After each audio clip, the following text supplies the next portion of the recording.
আমি অসহায়, গরুগুলো পড়ে গেছে, কিভাবে থাকবো। সবাইকে সালাম আদাব নমস্কার জানাচ্ছি। রাউজান বিচিত্রা পেজে সবাইকে স্বাগতম জানাচ্ছি। আজকে আমরা তুলে ধরার চেষ্টা করব ৬ নম্বর বিনাজুরি ইউনিয়নের ধীরেন্দ্রলাল মুহুরীর বাড়ির শিল্পী মুহুরী ও আশিস মুহুরী এক অসহায় একটি পরিবারের করুণ কাহিনী। গত কালবৈশাখী তাণ্ডবে ওনাদের পরিবারে ভয়াবহ এক পরিণতি এসেছে। ওনাদের প্রায় বসতিঘর প্রায় লণ্ডভণ্ড হয়ে গিয়েছে বলা যায়।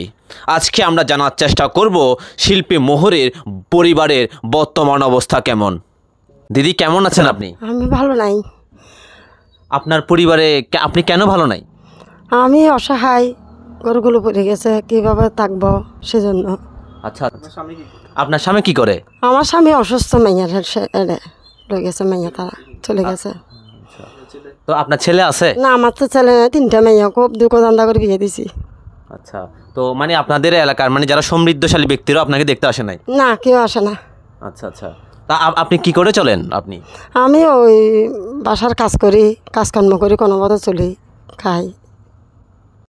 এখানে কিভাবে থাকেন? এখানে আমি এখন থাকি না, আমার দিদির এটা থাকি, পানির জন্য থাকি পারি না, পারি করে। মানে এখানে থাকতে অসুবিধা হয় না আপনার? আমার অসুবিধা হয়, সেজন্য। কারো সাহায্য সহযোগিতা পেয়েছেন? না, আমি পাই না, সহযোগিতা পাই না। আচ্ছা, আপনার তো এখন এমন কোনো টাকা নেই যে আপনি এই ঘরটা মেরামত করবেন? না, আমি পারবো না, তো এখন কোনো টাকা পয়সা নাই, আমি কি করে করবো? আমি দোকানদার করে চলি, ছেলে নাই। ব্যক্তি যারা যারা আছেন আমার পাশে দাঁড়াবেন, পয়সা নাই, মানে কোনো মতো চাইলে আমি ঘর গান তুলিতে পারবো। তো আপনারা দেশে এবং প্রবাসে যারা দেখতে পাচ্ছেন শিল্পী মুহুরীর সাহায্যের জন্য আপনারা এগিয়ে আসুন। শিল্পী মুহুরীর এমন কোনো টাকা নাই যে তিনি পুনরায় এই ঘরটি আবারই মেরামত করতে পারবেন। ঠিক তদ্রূপভাবে রাউজান তথা বিনাজুরি ইউনিয়নের স্থানীয় জনপ্রতিনিধি যারা আছে, যারা সমৃদ্ধশালী ব্যক্তিত্ব যারা আছে, তারা শিল্পী মুহুরীর সাহায্যে আপনারা এগিয়ে আসুন।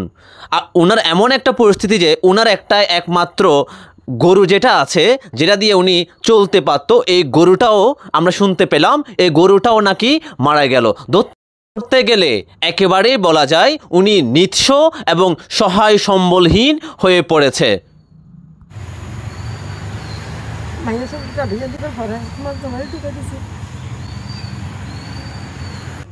আপনারা এতক্ষণ শুনেছেন এক অসহায় পরিবারের আর্তনাদ।